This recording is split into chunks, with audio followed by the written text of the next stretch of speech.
Business model بھی change ہو رہا ہے اور ہماری جو فرمز ہیں یا جو یہاں کام کر رہی ہیں انٹرنیشنل، ان کو بھی اس کی وجہ سے بھی تبدیلی یا چیلنجز کا سامنا ہے. جی عارفہ، ساجد نے جو بات کی ہے بالکل ایگزیکٹلی، مطلب بالکل صحیح بات ہے یہ کہ اگر ہم جو آپ نے پوائنٹ آؤٹ کیا ہے کہ گل احمد کا اور ایک جو پی این جی کا پروکٹر اینڈ گیمبل کا جانا، اور گل احمد کا گارمنٹ ایکسپورٹس کا سیکشن جو اپنا وہ بند کرنا، تو دونوں کا تعلق جو ہے بیسیکلی جو آپ کی مینوفیکچرنگ کاسٹ ہے اس سے ہے کہ مینوفیکچرنگ کاسٹ بہت زیادہ ہو گئی ہے. یعنی یہ ایکسپورٹرز کے لیے بھی ایک ایشو بن گیا ہے جو باہر کی مارکیٹ میں کمپیٹ نہیں کر پا رہے. دوسرا یہ جو لوکل کنزمپشن کے لیے جو چیزیں بناتے ہیں جیسے پروکٹر اینڈ گیمبل ہے، ان کے لیے بھی ایک ایشو بن گیا کہ کاسٹ زیادہ آ رہی ہے، لوگوں کی پرچیزنگ پاور کم ہو رہی ہے، اور اس کے علاوہ جو ٹیکسیشن کے ایشوز ہیں اور دوسرے تیسرے ریگولیٹری ایشوز ہیں، تو ان کی وجہ سے یہاں پہ مینوفیکچرنگ جو ہے وہ کافی مشکل ہوتی جا رہی ہے. تو یہ جو ساجد نے بات کی، یہ دونوں ایکسپورٹرز اور جو ڈومیسٹک مطلب کنزمپشن کے لیے چیزیں بناتے ہیں ان دونوں پہ اپلائی کرتی ہے یہ بات. اس کے علاوہ میں جو ایک بات اور کرنا چاہتا ہوں کہ یہ جو کسی کمپنی کا آنا یا جانا کسی ملک سے یا اکانومی سے، اس کی مختلف ریزنز ہوتی ہیں. ہر کمپنی کو جو ہے آپ نے اس کے ریزنز اس کے حساب سے دیکھنی ہوتی ہیں. جیسے ہم نے دیکھا کہ فارماسیوٹیکلز یہاں سے ایگزوڈس ہوا فارماسیوٹیکلز کمپنی کا، وہ کیونکہ ہم نے اتنا اوور ریگولیٹ کیا ہوا تھا پرائز کو کہ وہ ان کے وارے میں نہیں آ رہا تھا، تو وہ آہستہ آہستہ ایک ایک کر کے چلی گئی. تو اسی طرح ہم نے دیکھا کہ کچھ کمپنیز جو ہیں جیسے ٹیلینور ہے، ٹھیک ہے، یا ای این آئی تھی اٹیلین ایک آئل کمپنی، ایکسپلوریشن کمپنی، وہ چلی گئی. تو انہوں نے کہا جی کہ ہم اپنے انٹرنیشنل اسٹریٹجک ریلوکیشن یا اس کی وجہ سے جا رہے ہیں. تو یہ ساری چیزیں جو ہے وہ مختلف جگہ پہ مختلف مطلب ہے، لیکن کچھ نئی کمپنیز بھی آ رہی ہیں، ایسا نہیں ہے کہ بالکل ہی کوئی رہا ہو. لیکن ایک جو چیز میں کہنا یہ چاہ رہا ہوں جو امپورٹنٹ ہے میرے خیال میں، وہ یہ کہ کوئی بھی کمپنی ہو، چاہے اس کی پریزنس یہاں پہ بالکل جو ہے سمبولک ہو جیسے مائکروسافٹ تھی، تو اس کی پریزنس جو ہے وہ پرسیپشن کے لیے فارن انویسٹر اس کی پرسیپشن کے لیے بہت امپورٹنٹ ہے. Perception makes a huge difference, اور پرسیپشن اس وقت یہی بلڈ ہو رہی ہے کہ کمپنیز جا رہی ہیں. جی ناظرین، یہاں پہ لیتے ہیں ہم ایک چھوٹی سی بریک. Welcome back. ہم گفتگو کریں ڈاکٹر ساجد امین سے اور ناصر جمال صاحب سے. جی ساجد صاحب، اب ری اسٹرکچرنگ کا جس کا آپ ذکر کر رہے تھے وہ بھی ناصر جمال صاحب نے اس کی طرف بھی اشارہ کر دیا، بٹ سر پھر حکومت یہ اسٹیبلائزیشن کے پیریڈ سے نکلنے کے لیے کیا آپ کے خیال میں کوئی اقدامات کر رہی ہے؟ بیکاز یہی اب شکایت ہوتی ہے کہ اسٹیبلائزیشن تو ہر حکومت کر لیتی ہے. What comes next is where everybody has failed. Arfa, میرا خیال ہے ایک پوائنٹ جہاں پہ ہماری ہر گورنمنٹ نے اسٹرگل کیا ہے، اور وہ یہ گورنمنٹ بھی کر رہی ہے کہ ریونیوز جو ہے وہ کہاں سے لایا جائے. اسٹیبلائزیشن جب آپ کو آئی ایم ایف یہ کہتا ہے تو وہ یہ تھا کہ آپ کے جو بنیادی ٹارگٹس ہیں، اپنے پرائمری سرپلس دینا ہے، فسکل ڈیفیسٹ کو کم سے کم رکھنا ہے.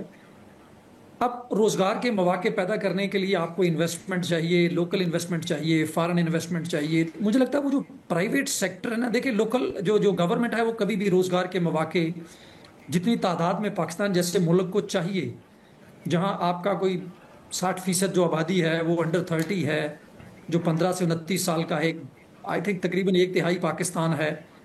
ٹھیک. جو پرائیویٹ سیکٹر ہے شاید اس کو وہ جو کریڈیبل پالیسیز چاہیے، جو سرٹینٹی چاہیے پالیسیز کی، جو سپورٹ چاہیے، ایز آف ڈوئنگ بزنس کو بہتر کرنا چاہیے، وہ مجھے لگتا ہے ابھی گورنمنٹ نہیں کر پا رہی ہے. اس وقت اگر آپ انرجی پالیسی کو دیکھ لیں تو وہ بھی اسی صورت میں ڈیزائن کی جا رہی ہے کہ ذرا ریونیو کا ٹارگٹس پورا ہو جائے، چاہے وہ پیٹرولیم ڈیولپمنٹ لیوی ہے، چاہے وہ بجلی کی قیمتوں کا بڑھانا ہے. اس کا بنیادی مقصد جو ہے وہ ریونیوز کے ٹارگٹس کو پورا کرنا ہے، کیونکہ جو متبادل ذرائع ہیں ریونیوز کے، گورنمنٹ اس کو نہیں کر پا رہی، ٹیکس بیس کو نہیں بڑھا پا رہی.